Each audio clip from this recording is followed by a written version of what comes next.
Olá, viajantes! Bem-vindos novamente ao canal Let's Play a Book. Você soube o que aconteceu há meia hora atrás?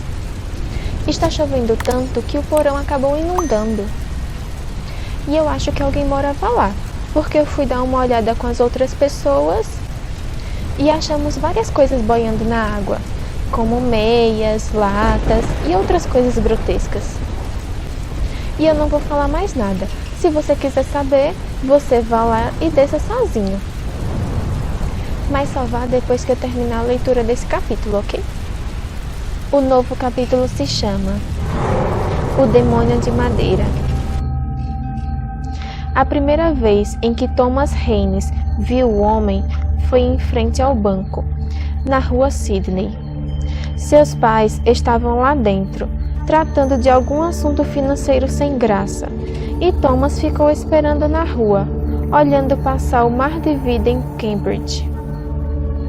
Ele estava ali parado e passou aquele homem vestindo um longo sobretudo desfiado e um chapéu empoeirado de abas largas, suas mãos imundas segurando as alças de um carrinho de mão com a roda bamba, quase transbordando com uma coleção aparentemente aleatória de tapetes, roupas, sapatos, sucata e móveis quebrados. Uma gaiola enferrujada pendia de um gancho preso numa corrente, batendo na lateral do carrinho, a cada passo que o homem dava. O menino ficou fascinado ao ver um macaco magro e sujo, vestindo um pequeno colete e um minúsculo barrete vermelho, que surgiu de repente, debaixo de um cobertor, e veio até a borda do carrinho para inspecioná-lo. O homem parou de andar e virou-se na direção de Thomas. Ele espremeu os olhos, que brilhavam sob a sombra do chapéu. Uma expressão estranha desenhou-se em seu rosto, como se reconhecesse o menino, embora Thomas tivesse certeza de que não conhecia o homem. Thomas ficou incomodado com aquele contato visual indesejado e estava prestes a fugir para dentro do banco, quando nesse exato instante seus pais saíram. Estavam prontos para continuar andando e almoçar, quando o pai notou o carrinho do homem ainda parado ao lado deles. "Minha nossa!" ele disse, estendendo a mão para pegar alguma coisa naquele bric-a-brac. O macaco avançou depressa na direção dele, mostrando os dentes, e o pai de Thomas recolheu a mão. "Criatura imunda!" ele chiou, espantando o bicho.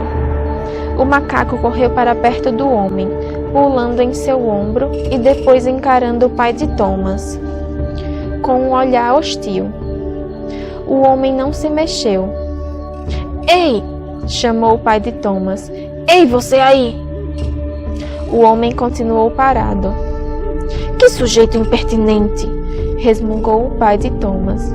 "Você aí!" ele berrou, batendo na lateral do carrinho. O homem levou um pequeno susto e lentamente virou de costas. Seu rosto lúgubre e desagradável tinha o frágil aspecto combalido que Thomas tinha visto muitas vezes no rosto de sua avó durante um de seus ataques de enxaqueca. "O que posso fazer pelo senhor, patrão?" ele disse, numa voz comicamente alta, como se estivesse falando com alguém do outro lado de um rio e não a meio metro de distância. "Esse pobre homem obviamente é meio surdo, querido", disse a mãe de Thomas, colocando a mão na boca para esconder um sorriso. "Tem alguma coisa nesse seu carrinho?" berrou o pai. "Seu macaco! O Pablo não vai machucar o senhor!" O homem gritou. "Não tenha medo!" "Então está bem!" gritou o pai de Thomas, um pouco constrangido com o volume daquela conversa. Ele estendeu a mão devagar e apanhou uma figura de madeira entalhada.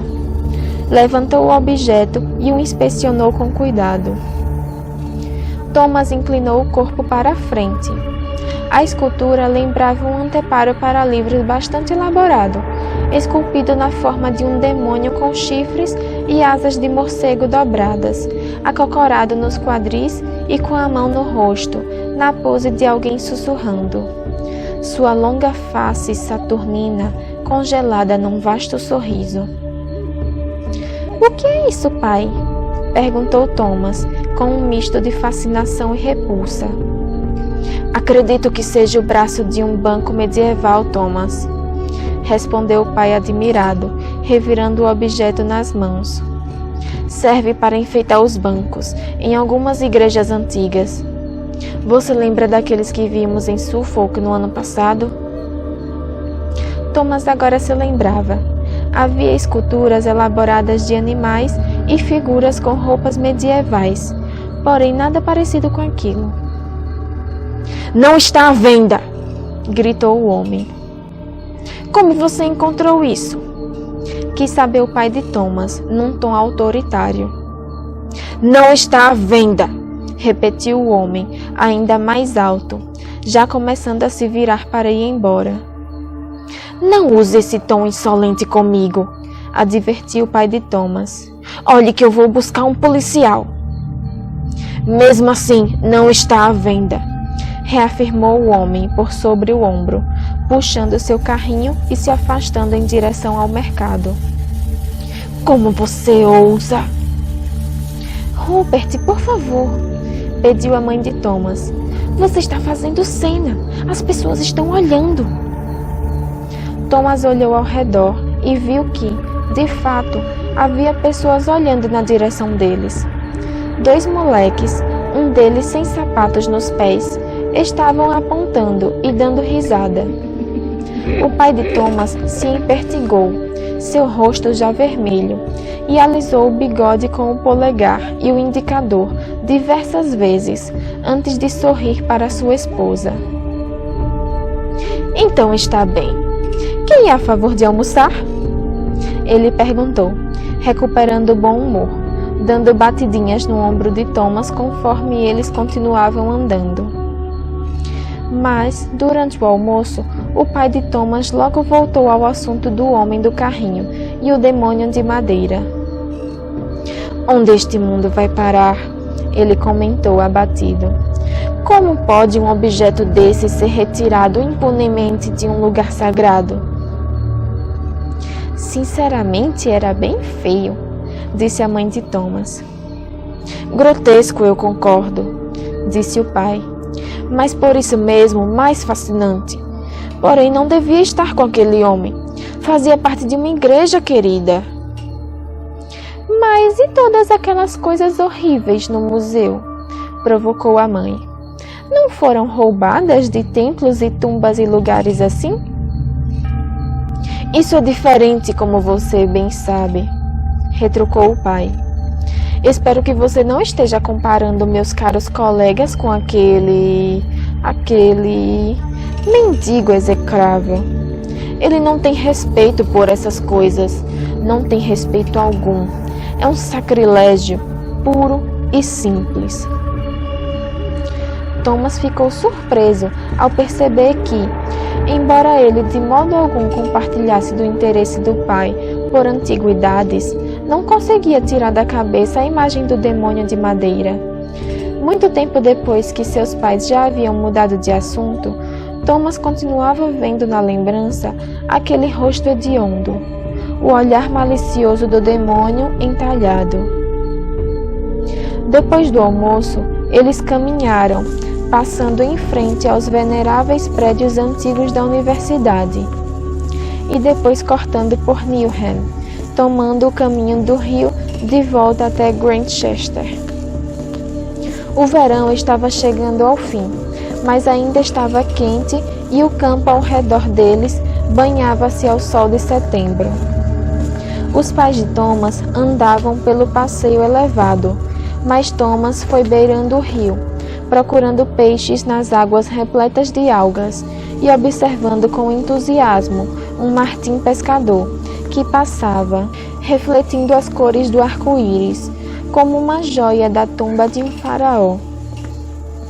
Alguns meninos maltrapilhos da vila estavam subindo nos galhos de uma árvore alta na margem oposta e encararam Thomas com olhos hostis quando ele passou, antes de recomeçarem suas brincadeiras.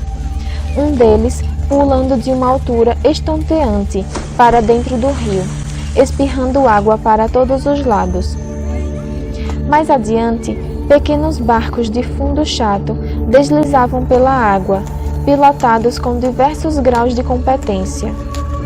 Thomas olhou um grupo de estudantes risonhos que passaram remando e sonhou com um dia em que poderia frequentar uma das faculdades, cujos muros altos e portões protegidos ele pretendia adentrar.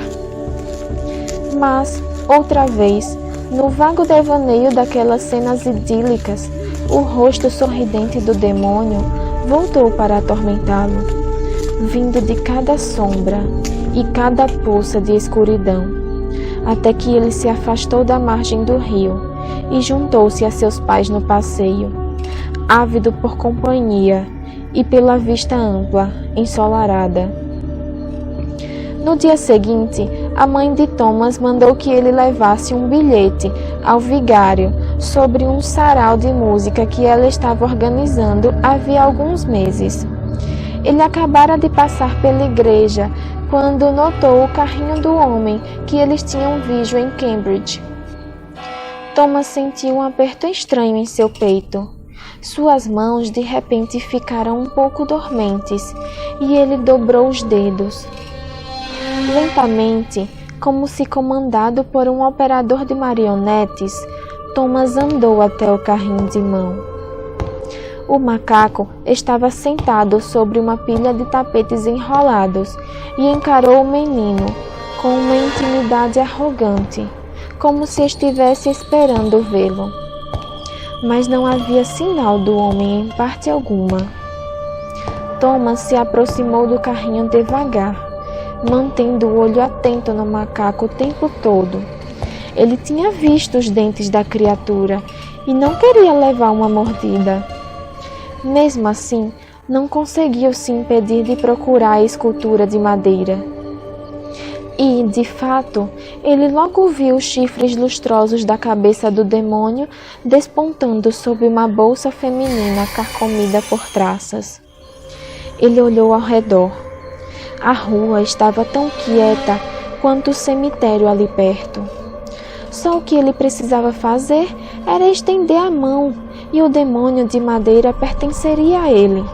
Afinal, aquele andarilho imundo provavelmente havia roubado o objeto. Não seria nenhum crime roubar uma coisa de um ladrão.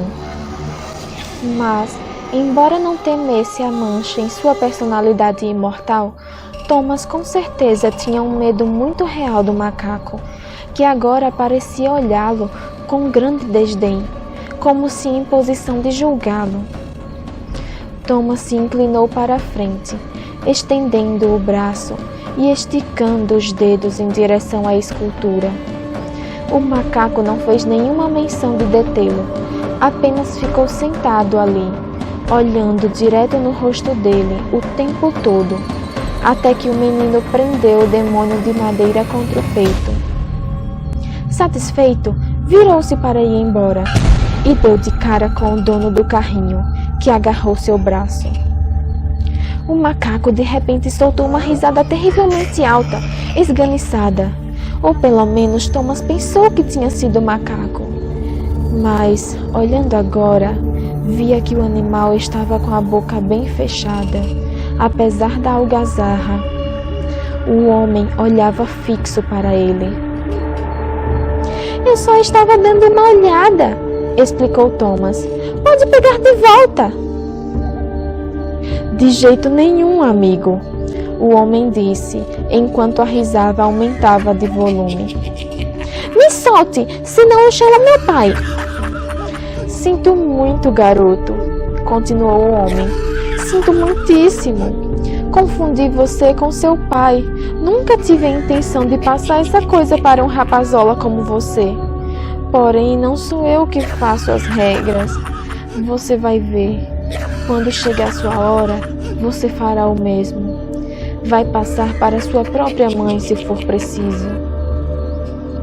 Um sorriso exausto surgiu em seu rosto e ele ofegava como se tivesse largado um peso enorme. O suor lhe escorria pela testa. O barulho ainda retumbava nos ouvidos de Thomas. Soava como 100.000 pessoas falando ao mesmo tempo. Sussurros, murmúrios, gritos e deboches. As vozes falavam umas por cima das outras e suplantavam umas às outras, fundindo-se num único fluxo longo de ruídos ásperos. Thomas estava achando difícil ouvir o que o homem estava dizendo. Há coisas que você precisa saber, garoto! O homem gritou por sobre a balbúrdia das vozes. Então ouça bem! Ele segurou ainda com mais força o braço de Thomas. Você não pode vender o demônio de madeira, ele gritou. Não pode dá-lo de presente e não pode jogá-lo fora. Alguém precisa pegá-lo de você. Essa pessoa precisa vir até você. Você precisa dificultar o máximo possível, senão ele não vai embora. Do que você está falando? Gritou Thomas. De onde está vindo esse barulho? Mas, enquanto ainda fazia a pergunta, Thomas percebeu a verdade. O barulho estava vindo do demônio de madeira. Encontrei essa coisa maldita na Casbah de Tanger há 22 anos, continuou o homem, levantando ainda mais a voz. Ameacei matar o sujeito que estava com a escultura, se ele não a desse para mim. E depois o matei por me passar essa coisa, sabendo o que era. Mas é claro, agora sei que o demônio leva um homem a fazer quase qualquer coisa. Ele olhou para o demônio de madeira com seus olhos trêmulos, atormentados por lembranças que ele queria poder apagar. Nem sei dizer por que eu desejei essa coisa, mas parece que é ela que nos escolhe. Eu só sabia que precisava pôr as mãos nela. Espero que você se livre dela mais cedo que eu, rapaz. Eu realmente espero. Uma ponta de remorso esboçou-se em seu rosto, cansado, mas apenas por um instante. Ele se inclinou mais para perto de Thomas. Porém, mesmo assim, o menino precisou se esforçar para ouvir o que ele dizia por sobre a algazarra que vinha do demônio. As vozes agora começavam a entrar em sincronia, como se estivessem todas dizendo a mesma coisa o tempo todo, contudo, fora de ordem.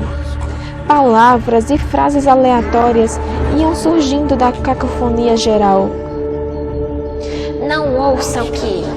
Fraco, fraco, fraco! Mata ele! Ficava cada vez mais difícil se concentrar nas palavras do homem. Se você ama sua família, então vá embora agora, ele disse. Você vai ouvir coisas que não vai querer ouvir. Você não vai saber se são verdadeiras ou não, mas não vai importar. Tudo terá sido envenenado. Se você ama seu pai e sua mãe, vá embora e para bem longe. Ele vai fazer você machucá-lo se você ficar. O homem deu um passo para trás, inclinou a cabeça para o lado, fazendo seu pescoço estalar. Agora peço licença. Preciso dar o fora daqui antes que o demônio mude de ideia. Vá mesmo! Gritou o demônio. As vozes agora haviam se fundido num único eco. Corra! Assim corra! Corra! Sim, corra, seu verme imundo, nojento! Corra enquanto é tempo! O homem virou-se e foi embora, abandonando o carrinho de mão onde estava. Depois de alguns instantes, o macaco pulou para o chão e foi correndo atrás dele, escalando suas costas e sentando em seu ombro, lançando um olhar de relance para Thomas, enquanto se perdia à distância.